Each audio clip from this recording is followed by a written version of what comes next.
అందరికీ నమస్కారం అండి. ఈరోజు మనం ఒక స్పెషల్ ఐటెం తయారు చేసుకుంటున్నాము. ఇది మనం అప్పటికప్పుడు అనుకొని ఈజీగా చేసుకునే రెసిపీ. ఎవరైనా అతిథులు వచ్చినప్పుడు కూడా స్పెషల్గా తయారు చేయవచ్చు. ఈవినింగ్ స్నాక్స్కి ఇది ఒక మంచి ఐటము. పిల్లలకి పెద్దలకి అందరికీ నచ్చుతుంది. అదేనండి హల్వా పూరి. ముందుగా దీనికి ఏమేమి కావాలో ఎలా తయారు చేయాలో తెలుసుకుందాము. ముందుగా దీనికోసము 1 కప్పు బొంబాయి రవ్వ, 1 కప్పు పంచదార, అలాగే వాటరు. ముందుగా ఒక నాన్ స్టిక్ బాండీ పెట్టుకొని దానిలోకి 2 టేబుల్ స్పూన్ల నెయ్యి వేసుకున్నాను. నెయ్యి కొంచెం వేడెక్కిన తర్వాత 1 కప్పు బొంబాయి రవ్వను వేసి లైట్గా వేయించుకుందాము. ఇలాగా గరిటెతో తిప్పుతూ వేయించుకోవాలి, లేకుంటే మాడిపోతుంది. ఈ విధంగా వేయించుకున్న బొంబాయి రవ్వలోకి మనం ఇక్కడ 1 కప్పు బొంబాయి రవ్వ తీసుకున్నాం కదా, 1 కప్పు బొంబాయి రవ్వకి 3 కప్పుల నీళ్లు పోసుకోవాలి. ఈ నీళ్ళు కూడా ముందుగానే వేడి చేసుకున్న నీళ్ళను పోసుకుందాము. చూడండి, ముందుగా వేడి చేసుకున్న మంచినీళ్ళని 3 కప్పులు పోసుకుందాము. 1 కప్పుకు గాను 3 కప్పుల వేడి నీటిని పోసుకొని బాగా ఉడికించుకుందాము. మూత పెట్టేసి నెమ్మదిగా చిన్న మంట మీద ఉడికించుకుందాము. ఇప్పుడు ఇది ఉప్మాలాగా ఉడికిపోయింది.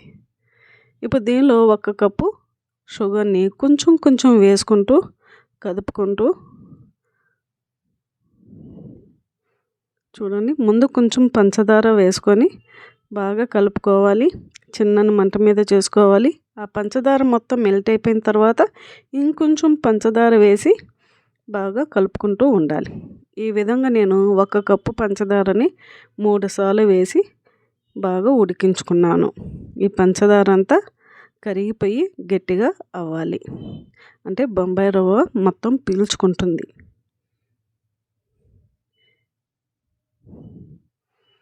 ఈ విధంగా అయిన తర్వాత చూడండి, ఈ స్వీటు హల్వా అన్నమాట. ఈ హల్వా అంతా బాండీ నుంచి వేరుగా సపరేట్ అయ్యి వస్తుంది. ఆ విధంగా వచ్చిన తర్వాత మంట ఆఫ్ చేసేసి కొంచెంసేపు చల్లార్చుకుందాము.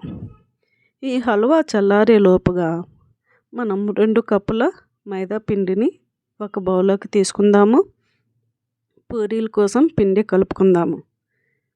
దీనిలోకి టేస్ట్ సరిపడినంత సాల్ట్ వేసుకొని, సాల్ట్ మొత్తం పిండిలో కలిసేటట్లు కలుపుకొని కొంచెం కొంచెం నీళ్ళు పోసుకుంటూ చపాతీ పిండి లాగా కలుపుకోవాలి. చపాతీ పిండి కన్నా కూడా కొంచెం మెత్తగా కలుపుకుందాము.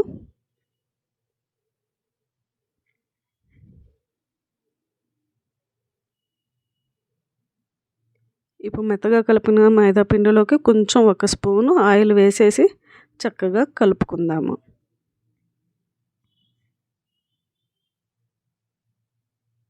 ఈ విధంగా కలుపుకున్న మైదా పిండి మీద మూత పెట్టేసి ఒక 2 మినిట్స్ లేదా 5 మినిట్స్ వరకు ఉంచుకుందాము. ఇప్పుడు ముందుగా తయారు చేసుకున్న హల్వా కొంచెం చల్లారింది. దీన్ని చిన్న చిన్న ఉండలుగా తయారు చేసుకొని ఉంచుకుందాము. ఈ ఉండలు తయారు చేసేలోపుగా మనం పొయ్యి మీద ఒక బాండీలో డీప్ ఫ్రైకి సరిపడినంత నూనె పెట్టుకొని వేడి చేసుకుందాము. చూడండి, మొత్తం హల్వా అంతా చిన్న చిన్న ఉండలుగా చేసుకున్నాము. మనం ముందుగా తడిపి పెట్టుకున్న మైదా పిండి ఉంది కదా పూరీల కోసమని, దాన్ని చిన్న ఉండగా చేసుకొని,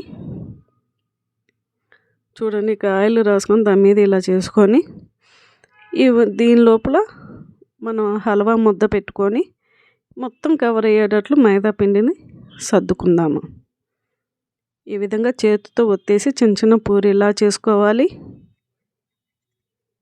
మళ్ళీ ఇంకొకసారి చూద్దాం.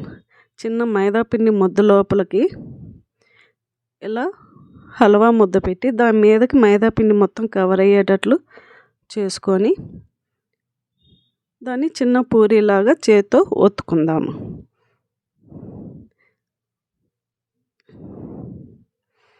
ఇప్పుడు చిన్న చిన్న హల్వా పూరీలు రెడీ అయిపోయినాయి.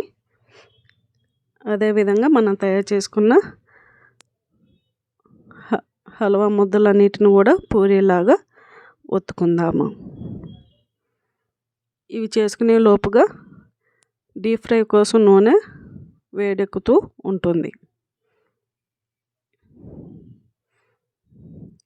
చూడండి, ఈ విధంగా చేత్తో చిన్న పూరీలాగా ఒత్తుకోవాలి. ఇప్పుడు డీప్ ఫ్రైకి పొయ్యి మీద నూనె పెట్టుకున్నాం కదా, అది నూనె బాగా కాగింది. దీనిలోకి మనం ముందుగా తయారు చేసుకున్న పూరీలను ఒక్కొక్కటిగా వేసుకుంటూ జాగ్రత్తగా కాల్చుకోవాలి. ఈ విధంగా ఫ్రై చేసుకున్న పూరీలను కొంచెం గోల్డెన్ కలర్ వచ్చే వరకు ఫ్రై చేసుకొని తీసుకోవాలి.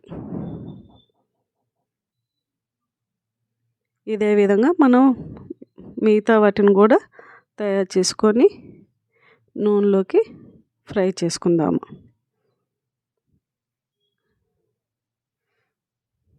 చక్కగా పూరీలా పొంగుతాయి.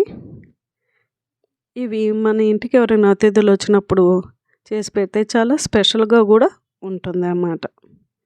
టేస్ట్ కూడా చాలా బాగుంటుంది. పిల్లలు కూడా బాగా లైక్ చేస్తారు.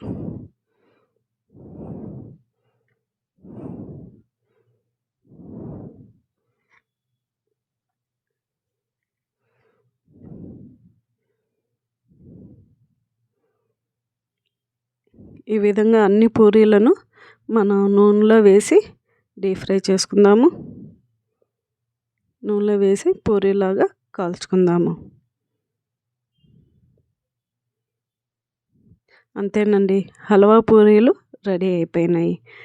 ఇదే విధంగా మీరు ట్రై చేసి చూడండి. మీకు ఈ వీడియో కనుక నచ్చినట్లయితే మా ఛానల్ని సబ్స్క్రైబ్ చేయండి, లైక్ చేయండి, మీకు తెలిసిన వాళ్ళందరికీ షేర్ చేయండి. Thank you for watching.